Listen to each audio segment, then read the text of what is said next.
On Christmas Eve in 2008, a grim discovery was made in a patch of woods in West Charlotte. A collection of scattered human bones lay hidden in the brush. For nearly 14 years, the police database labeled him simply as Mecklenburg John Doe 2008, a nameless victim of an apparent homicide. What investigators didn't realize was that his family had been desperately searching for him since May of 2003, and that his true identity would require a team of genetic scientists to finally unravel.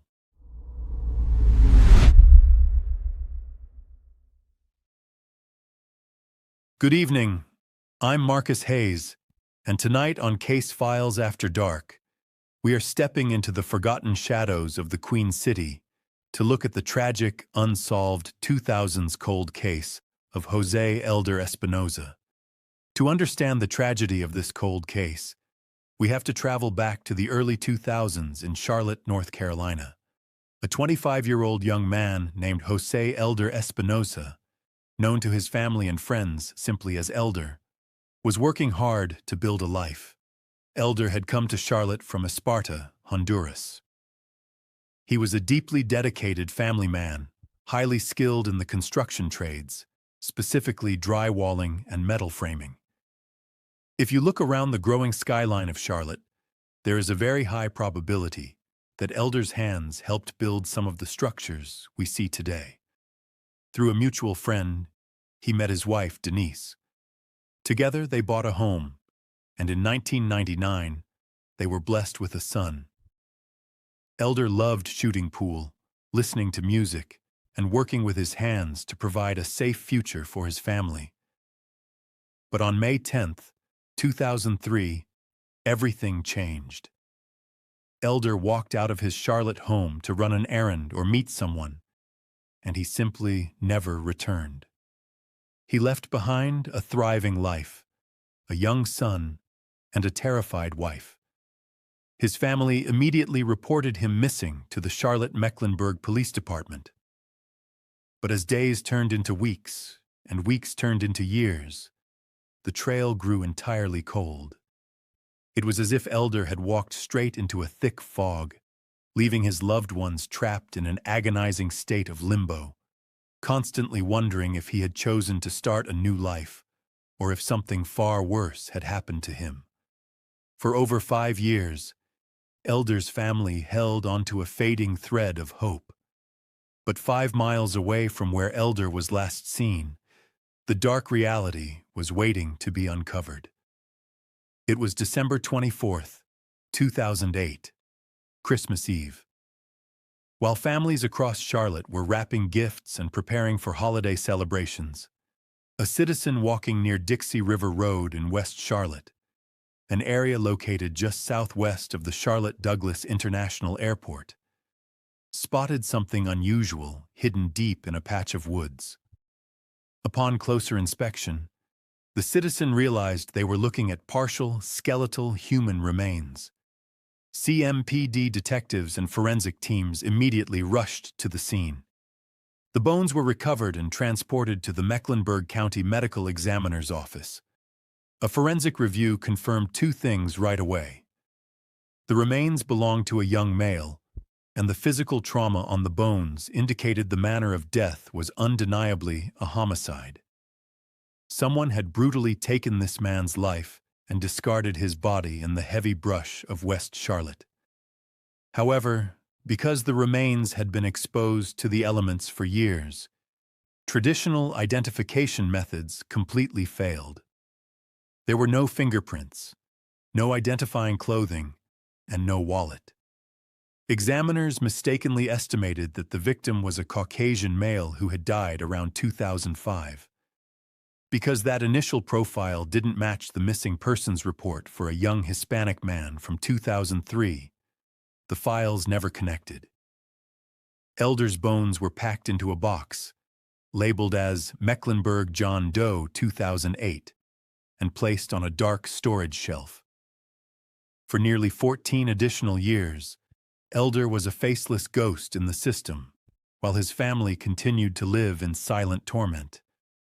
But a cold case is only cold until science catches up. In November 2019, a retired CMPD detective refused to let the nameless victim be forgotten and formally reached out to a nonprofit organization called the DNA Doe Project.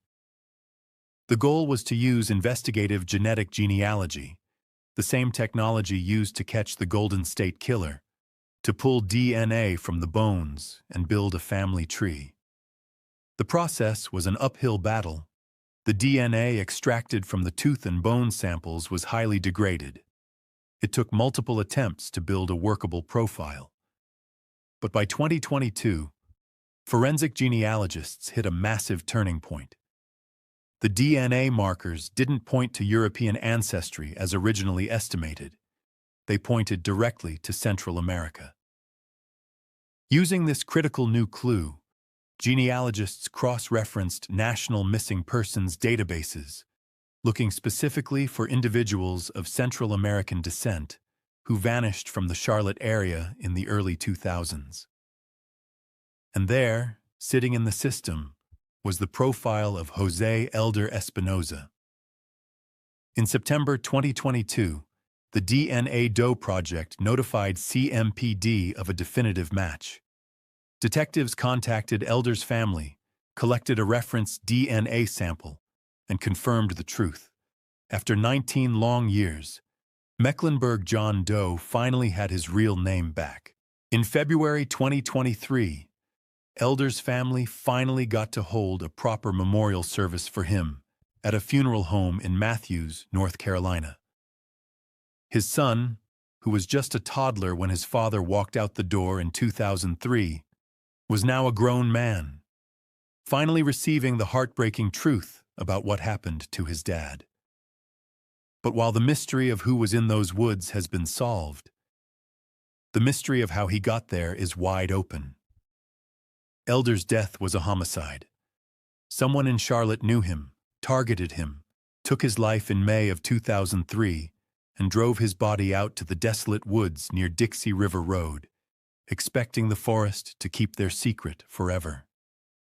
Because the case was hidden under a false identity for 2 decades, the killer has had a 20-year head start. The CMPD Cold Case Unit has officially reopened the homicide investigation under complaint number 200300511-1002-01. They believe someone in the Charlotte construction or local community from the early 2000s knows exactly who Elder was meeting the day he vanished. Jose Elder Espinoza was a father, a husband, and a builder who helped shape the city of Charlotte. He deserved to see his son grow up, and his family deserves justice. If you or anyone you know lived in the Charlotte area in 2003 and has any information regarding Elder's disappearance, please call 704-432-8477 to speak directly with a CMPD cold case detective.